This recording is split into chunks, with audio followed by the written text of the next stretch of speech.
ఇది అక్షంతలు తీసుకో.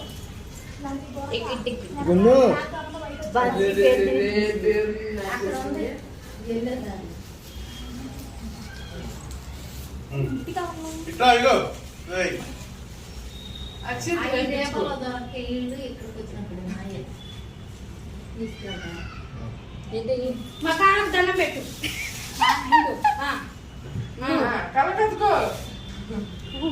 నాన్నకు కూడా ఇంకోసారి నాన్నకి నీకు ఎక్కువ ఇష్టం కదా నాన్నకి.